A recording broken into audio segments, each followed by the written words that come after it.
Hello and welcome to Too Many Movies, the podcast where we discuss DVDs, Blu-rays, and even the occasional VHS tape. I'm your host, Tal, and let's start off with a little bit of an update. So, last episode, I talked about Fantasia on VHS, and, well, that did not end well, for those of you who remember, because the VHS player that I use ate up that tape, and yeah, so that VHS player is now out of commission. I tried turning it on, and it just would always turn off after a couple of seconds. So it's beyond repair on my part, so it's long gone at this point. The bad news is I'm going to have to put VHS tapes a little on the back burner until I can find a permanent replacement. The good news is, because this episode required a VHS player, because I have a couple of tapes I wanted to talk about, a very dear friend of mine provided his. So shout out to John for providing the VHS player so that we could go forward with this episode. So yeah, a little bit of bad news, but a little bit of good news to really start things out. In any case, happy Thanksgiving to all of you out there listening, all my American friends and listeners out there, because I'm hopefully releasing this episode on Thanksgiving. And I thought it would be a good idea to make this my Thanksgiving episode because it's a real stuffed episode. There's so many things I want to talk about today. But I also wanted to make it this episode because I am thankful for Weird Al. I mean, I am also thankful for the important stuff like friends and family and the fact that Faust exists. But I'm also thankful for Weird Al because he's been an inspiration for me as, really anything, musically, movie-wise. Just his sense of humor inspires my sense of humor a lot. I've grown up listening to his music. He's probably one of my favorite artists, easily top 3, maybe even my absolute favorite. I don't know. It's between him and Pink Floyd, which are two very different musical artists, but nonetheless, he is definitely up there.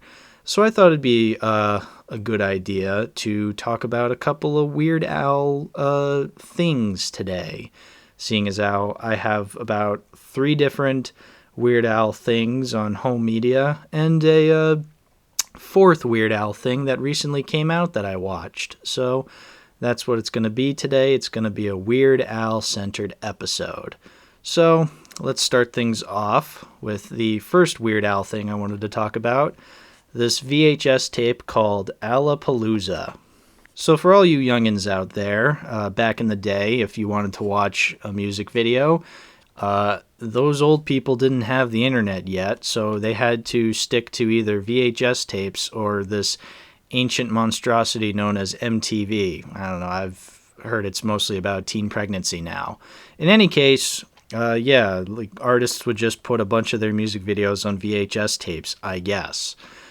So Weird Al did that, and the first VHS tape that I have right here is one that I had never seen before. I don't remember where exactly I got this. I guess similar to the Fantasia VHS, it's somebody I knew just had it, and they were getting rid of it, and so I just grabbed my hands on it. I'm like, hell yeah, I'll take a Weird Al VHS tape.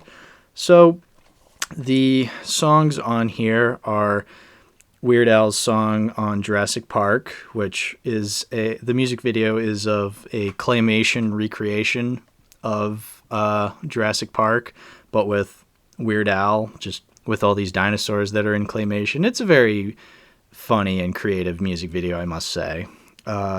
Then there's the Bedrock Anthem, which is 2 different Red Hot Chili Peppers songs, but parodying like the Flintstones or whatever.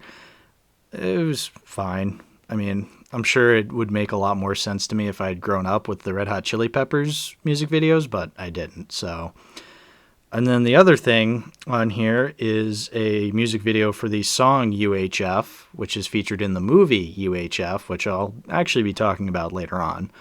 And it was pretty fun. I mean, it was basically just an excuse to market UHF, and the music video is just Weird Al dressed as like different artists. Some I recognized, like Guns N' Roses and Talking Heads, and others I didn't recognize, like, well, I didn't recognize them, so I don't know who they were.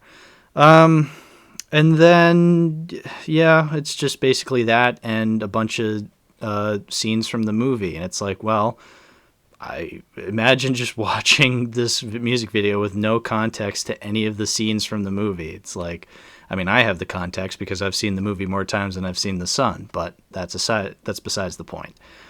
And then the last song is You Don't Love Me Anymore, which is just a silly song about a person trying to kill Weird Al. I'm going to be honest, I don't think I'm as impressed with this videotape as I was hoping to be. I think it's pretty sparse because there's only like 4 videos on here, and the next tape I'm going to be talking about has like a whole handful of them. But I don't know, maybe if I had grown up with this, like I did with the next one I'm going to be talking about, then maybe I'd be more passionate about it. But I mean, I don't know, it's kind of a clever box because the box cover it's basically a parody of the Jurassic Park logo, but instead of a dinosaur, it's Weird Al with the body of a dinosaur. I don't know, it's fine. I'm sure for those who are out there who would love to own all these VHS tapes of Weird Al music videos, would love to have this, but honestly, I have the internet now. That's where all those music videos are on now. So, yeah, not as passionate about this one. So I'm thinking of getting rid of it, unfortunately. But it was fun to watch for, I don't know, how long was this video? 18 minutes approximately. Yeah, so, but not one I'm willing to keep in my collection. But a videotape that I actually am willing to keep in my collection is the Weird Al Yankovic Video Library, his greatest hits. So this is a VHS tape that I've actually owned as far back as I can remember. And it's of a bunch of Weird Al music videos, basically. So the last one had 4. This one has 1, 2, 3, 4, 5, 6, 7, 8, 9, 10, 11, 12. 12 music videos. Like, awesome. It's, how long is this? Like 45 minutes? Yeah, like this is so much better.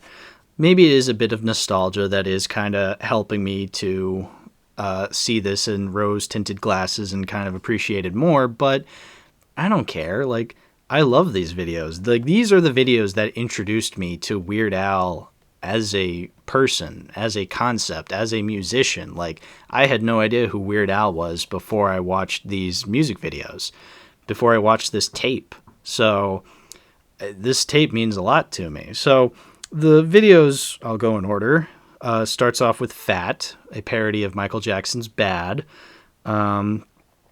Then there's Smells Like Nirvana, a parody of Smells Like Teen Spirit by Nirvana. Like a Surgeon, which is Like a Virgin by Madonna.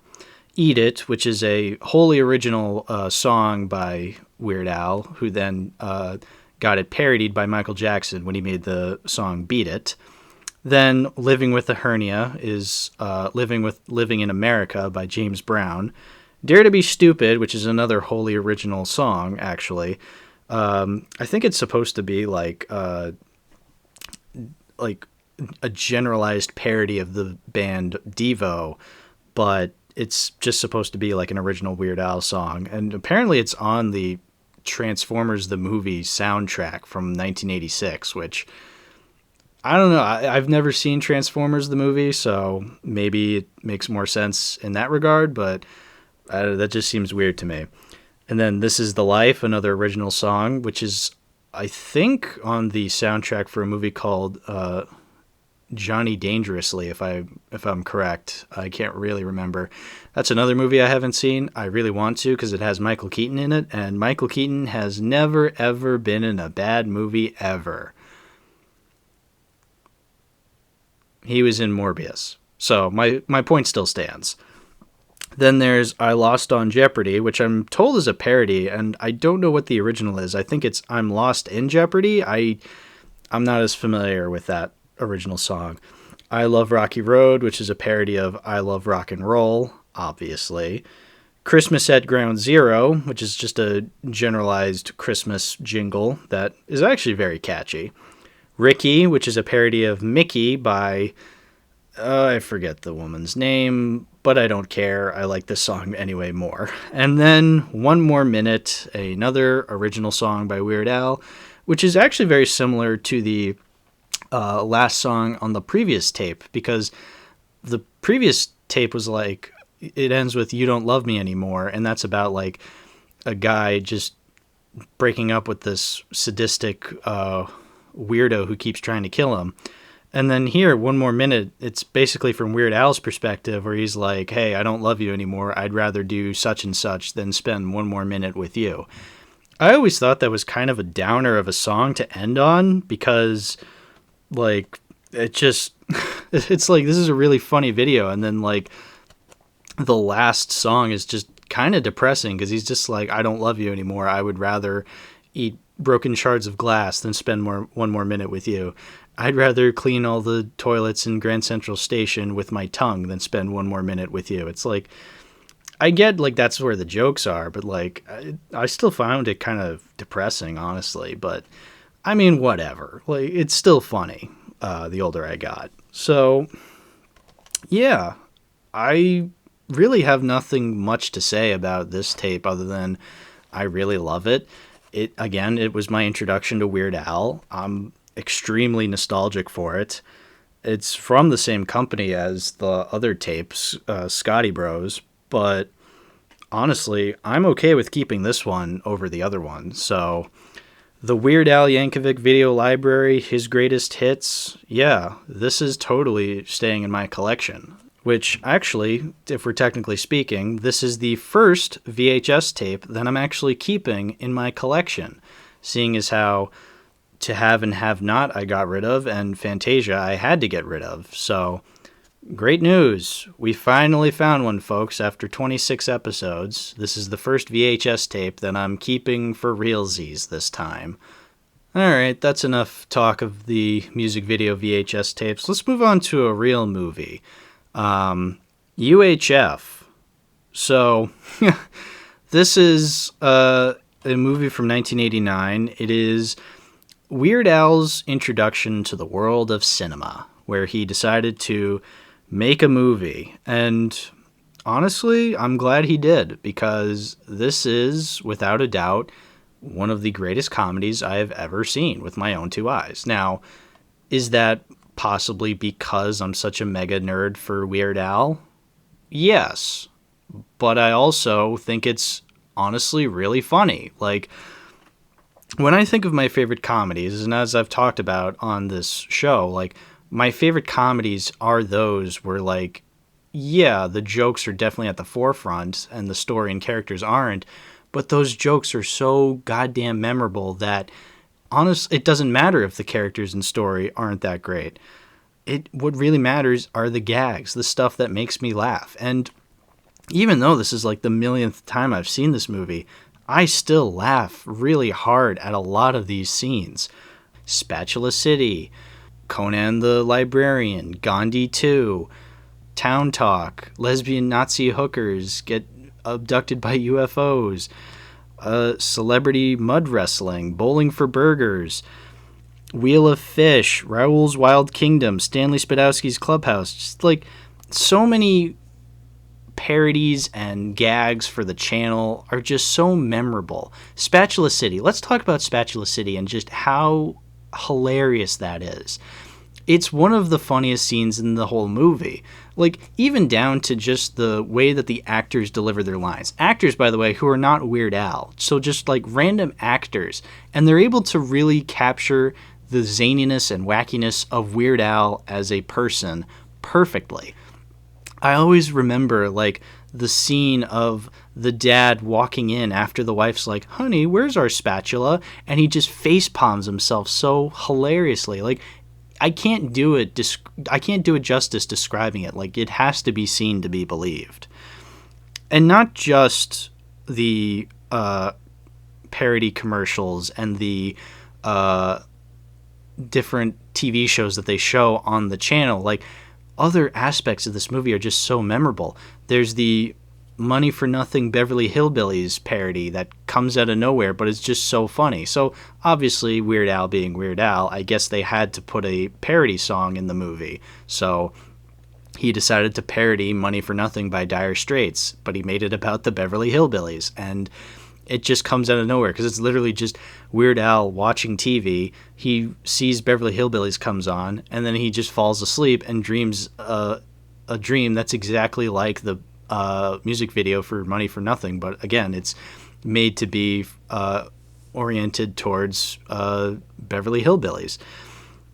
And it's so out of nowhere. You could cut it out entirely out of the movie and nothing changes. But, like, it's still there, and it's so funny, and it's quite a catchy tune. Like, I probably hum it more and sing the lyrics more to that song than I do the original. Like, that's just how memorable it is to me.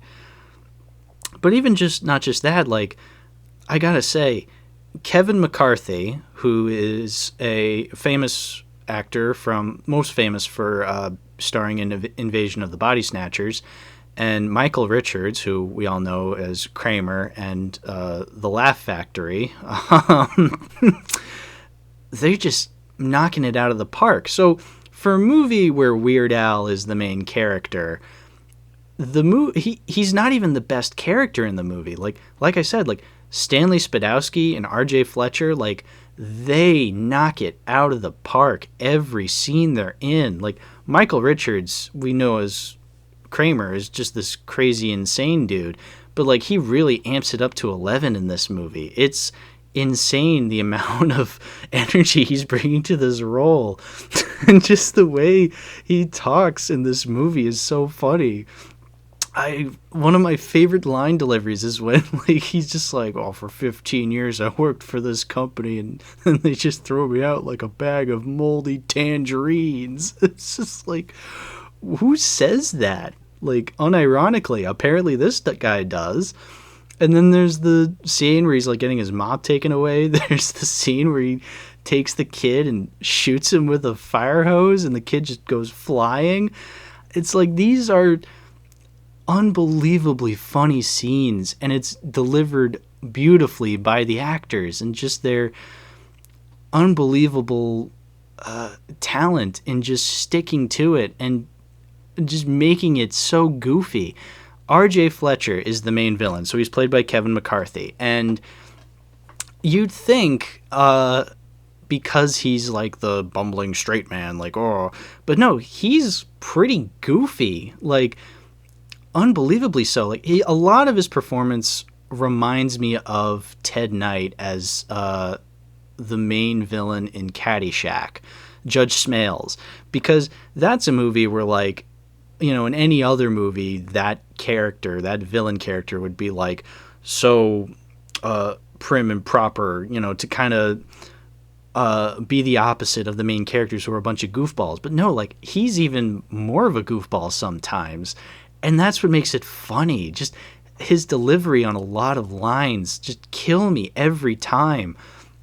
Kevin McCarthy, every time he talks, it looks like he's having a blast, just being this super evil asshole to everybody around him. There's this really great scene when Weird Al walks into the TV studio that Kevin McCarthy's running, and he, like, walks over and he says, like, hey, RJ, to Kevin McCarthy, and everything just stops. Like, not just that all the people stop, like, there's, like, phone ringings in the background and they go silent. Like, everything just stops when he, like, sees RJ, and that's just such a good setup for how much of a crazy person this guy is, how he's just, like, if anything does not go his way, like the world stops and he's like has to choose somebody out. It's brilliant and it's hilarious. That's what really, really, really makes me think that this is such a masterpiece.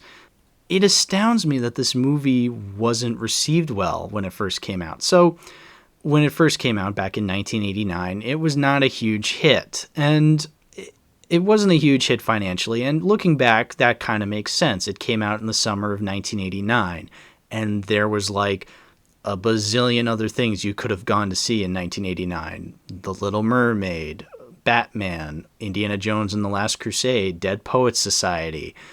Apparently Peter Pan re-released that year. So like a lot of movies came out that summer. So clearly UHF never really stood a chance.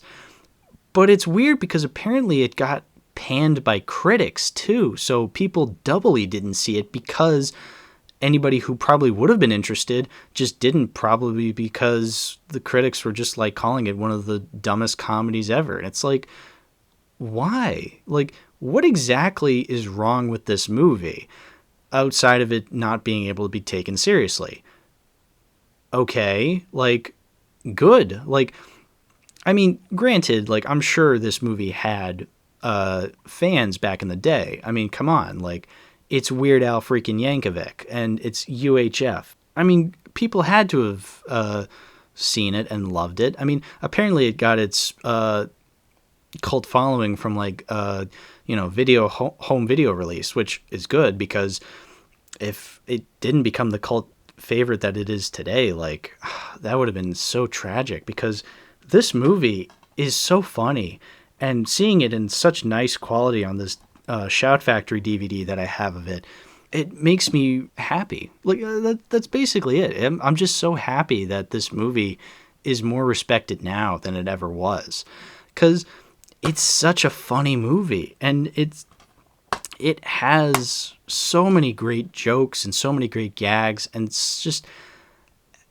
so funny. Like, I could go over every aspect of this movie, every scene, and I wouldn't do it justice, okay? When we were doing Wheel Night a couple months back and we landed on UHF, I got excited. I wanted to show my friends this movie because it's like, you guys need to experience this movie. It's so good. It's so funny. And watching it now, like I said, I now think it's one of probably my favorite comedy ever. It's like, yeah, it absolutely is. Like, it doesn't matter what it's about. It doesn't matter what it holds in historical significance. I don't care. It makes me laugh every time they bring up the Spatula City commercial. It's one of the funniest commercials I've ever seen. It's one of the funniest scenes I've ever seen. It just makes me laugh. That's it. Like, do I need to explain it in paragraphs upon paragraphs? No. It's funny. That's it. Like, yeah, I'm keeping this DVD. Could I own it on like a nice Blu-ray? I guess, but I think this is a very well-crafted DVD cover and box. So like, I see no reason for getting rid of it. So it's staying in my collection along with the VHS tape of Weird Al's video library. So yeah, happy to say UHF remains, everybody. And I can't wait to watch it over and over and over again. Alright, before I say that about does it, I have one more movie I want to talk about, and that is a recent movie. A recent release that, unfortunately, I do not own on any Blu-ray or DVD or VHS tape because it was released in the year 2022. And it is Weird, the Al Yankovic Story, starring Daniel Radcliffe as Weird Al Yankovic. That's right, folks. Harry Potter himself plays Weird Al Yankovic. And honestly, I'm kind of disappointed by this movie. So, let me just calm everybody down before everybody burns me at the stake for hating a universally beloved film right now. I think it's a good movie. I think this was a fun watch. I watched it with a couple of friends over Discord. We watched it on the Roku channel because apparently I have an account for that. And I did have fun watching it with my friends, hearing them laugh at certain scenes, hearing myself laugh at certain scenes. Clearly, I had a lot of fun with it. But here's where I'm gonna be seen as a pretentious asshole. I honestly thought it could have been weirder. Like, for a movie called Weird, the Al Yankovic story, and for a movie where the tagline on Letterboxd is, "The world belongs to the weird," I ironically found this movie a little standard at times. So, for those of you who are unaware, this is actually based off of a YouTube video. So, years ago, well over a decade at this point, there was a little YouTube video on the, underground YouTube channel, Funny or Die. I don't know, I've never heard of them either. And they made a parody of biopic trailers, musical biopics to be specific. And it was about Weird Al and his rise to fame and how not accurate it would have been. Because it's basically just Aaron Paul in this bad wig acting drunk and acting like an asshole. And it's over dramatic, melodramatic, whatever. Like, it's a standard biopic-y kind of trailer where it's basically a huge Oscar bait. And, you know, back in the day, it was probably quite funny. It's like, oh, haha, wouldn't it have been funny if Weird Al got a melodramatic biopic made about him? And then over a decade later, they decided to really expand upon that joke. And yeah, that's basically what this movie is. It's an extended YouTube video. And a lot of the effects and cinematography and music reflect that. It looks and feels like an extended YouTube video. Like, there's a trip out scene where Weird Al and Dr. Demento are on LSD, and the effects look like something, I want to say, like a step above a Channel Awesome video. And I know there's people probably very angry at me saying this. They're just like, oh, that's the point. It's supposed to look bad. It's like, okay. It's still in the back of my head because I'm just like, like, for a movie that's boasting all these cameos and like boasting that it's this parody, I don't know. It just seemed a little on the cheap side. And, you know, again, UHF was on the cheap side. Like, you watch UHF, like, that had effects to them that looked pretty fake, and that was the joke. But here's the thing with UHF, and the whole time I was watching this movie, I was thinking to myself, wow, I miss watching UHF, because that's a movie that really reflects Weird Al's weird nature. Like, Weird Al is a weird guy. He makes a lot of weird music. He's strange, unorthodox. Like, he's everything. He's every synonym to weird that there is. And when you watch something like UHF, you really get that sense. Like, the thing with UHF that I remember really liking is that every frame had a joke going on. Like, there was something in the background, or there's something in the foreground. There's like a gag. There's like a bunch of props everywhere that like kind of add a little bit of personality to that movie. There's just something is going on every scene, whether it's with the characters or there's something in the background happening. Like, every scene has a little bit of personality to it. Here's the thing with this Weird Al biopic. It felt like a standard YouTube video or a standard biopic, but like every once in a while you'd have a character like with a burst of color or like with a bit of personality kind of bursting. Like, I'm sure the script had that Weird Al personality to it, but when it's now up to the filmmakers to kind of bring that script to life, you kind of have to really bring a lot of stuff to that. A lot of this movie felt kind of empty. Like, I don't know, where's the props? Where's the goofiness? Like, a lot of it is shot kind of seriously. And I know that's the joke, but that never goes beyond the joke. It's just like, here's the joke. Okay, go a little further with that. Like, that's what UHF did. UHF was like, here's the joke, and also here's 3 more jokes on top of that. This movie doesn't have that. It's just, it is exactly what you think when you think a parody. But, like, I don't know. It just doesn't go beyond that. It goes beyond that in the script. Like I said, you know, it has Weird Al dating Madonna. That never happened. It has Weird Al claiming that Eat It is an original song when it's actually a parody of Beat It. Like, that's not real. And I get it. Like, it's a melodramatic retelling, and that's the joke. But again, like, it's a dramatic retelling in the sense that a YouTube video would approach that. But then they stretch it out, and they don't really fill anything in the gaps. Like, they just leave it as is. Again, it just feels like an extended YouTube video. That's basically my biggest problem with this movie. When you stretch it out, you're kind of left with very little. Now, what they have is pretty funny. I was laughing a lot during watching this movie, and I do remember a lot of really funny jokes. One of my favorite scenes is when Weird Al's father inexplicably beats up an accordion salesman. It's just out of nowhere and really funny. But I wish, like, every scene was like that. And I'm sure that would have been exhausting, but that's what UHF was. Every scene in UHF was on the same level as Spatula City.